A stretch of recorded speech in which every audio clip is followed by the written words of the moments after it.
Quand une porte de bonheur se ferme, une autre s'ouvre.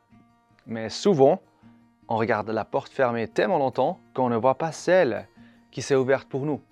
Ce sont les paroles d'une fille qui était aveugle et sourde, Helen Keller. Elle a vécu toute sa vie dans une obscurité silencieuse. Et c'est pareil pour notre génération. On est en train de tâtonner dans l'obscurité. On regarde beaucoup de choses, mais on passe à côté du principal.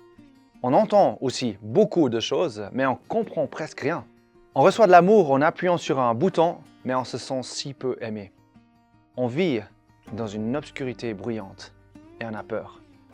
On a peur du lendemain. Moi aussi, j'ai eu très peur une fois dans ma vie.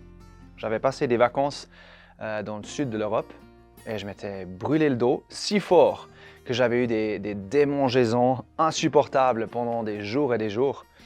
Et je ne pouvais plus dormir. Mon corps était devenu une salle de torture. Et cette expérience a été si intense pour moi qu'après ça, je me suis plus retourné au soleil pendant des mois. Et ensuite, j'ai eu des éruptions cutanées parce que la peau, elle a naturellement besoin de soleil. Et tu vois, c'était un cercle vicieux. Et au milieu de tout ça, le Seigneur m'appelle en Inde. Et l'Inde n'est pas un pays où le soleil ne brille pas. Donc j'avais très peur. Et en plus, j'avais peur d'attraper la malaria. La crainte était omniprésente pour moi à cette époque. Elle dominait mon quotidien. Elle fermait littéralement les portes dans ma vie. Et c'est à ce moment-là que Dieu m'a surpris. Il m'a montré une porte ouverte et il m'a surpris avec une crainte encore plus grande. Et cette crainte a tout changé dans ma vie. C'est un paradoxe. Non seulement la crainte avait fermé la porte, mais la crainte l'avait maintenant ouverte. Ça n'a pas seulement enlevé la phobie, mais m'a donné une nouvelle perspective sur Dieu, une perspective biblique. Et j'ai ensuite partagé cette perspective avec d'autres personnes, d'abord plus que 10 ans hors ligne, puis 4-5 ans en ligne, et comme moi, beaucoup de gens ont été radicalement transformés. Pas seulement des personnes qui avaient des craintes et des problèmes, mais aussi des personnes qui se sentaient bien extérieurement. Mais certains d'entre eux ne connaissaient pas du tout la Bible ou avaient bien lu la Bible pendant des années, mais étaient restés bloqués dans leur connaissance spirituelle. Ce que j'ai abordé avec eux était comme une clé qui ouvrait la porte. Et de plus en plus, je me suis rendu compte que c'était cette porte qui maintient actuellement notre génération dans l'obscurité. Cette porte est la sortie de nombreux problèmes qui nous préoccupent aujourd'hui. Et j'ai placé tout ça dans un livre.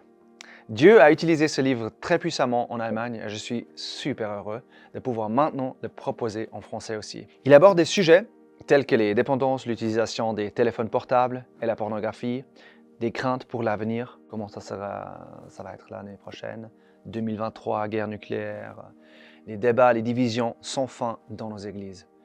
Des constructions aussi, ou pourquoi est-ce que tous les jeunes y fuient. Et peut-être que tu te dis, lire, ce n'est pas du tout mon truc. Mais c'est écrit d'une manière très simple et visuelle. Mais bien sûr, une question est encore beaucoup plus importante à se poser. Pourquoi un livre? Tu fais tout en ligne, Nata. Pourquoi tu as écrit un livre? Et c'est une très très bonne question que je vais répondre point par point. Le premier point est que maintenant, tout se trouve à un seul endroit. Il y avait des cours sur le site, des vidéos sur YouTube, les cahiers d'études, etc. Et si tu voulais aider quelqu'un à utiliser notre matériel, tu devais aller à 4 ou 5 endroits différents. Maintenant, les éléments clés sont tous au même endroit. Le deuxième point est la consommation hors ligne. Il y avait en effet une certaine incohérence que nous devions résoudre parce qu'à l'exception des cahiers d'études, tu devais être en ligne si tu voulais entendre notre message. Or, on a besoin de calme pour pouvoir réfléchir profondément aux choses que nous disons, les choses spirituelles. Et c'est ce que tu peux faire maintenant avec ce livre. Et un autre point, c'est le partage. Envoyer un lien, ça ne coûte rien, mais donner un livre, c'est quelque chose de très très précieux. Et c'est exactement ce que je vais te donner, un cadeau avec lequel tu peux changer la vie des gens. Et si tu fais partie d'un groupe de jeunes ou un groupe d'amis, tu peux très bien aussi parcourir ce livre avec eux ensemble. C'est un livre qui est très personnel pour moi. Il a été écrit avec des larmes et j'espère qu'il atteindra aussi ton cœur. Et si un jour, les règles changent sur Internet, ce qu'on n'espère pas, ça sera tout simplement un héritage physique pour toi. Et surtout, il t'enlèvera la crainte de 2023 et te transformera cette crainte dans un espoir profond.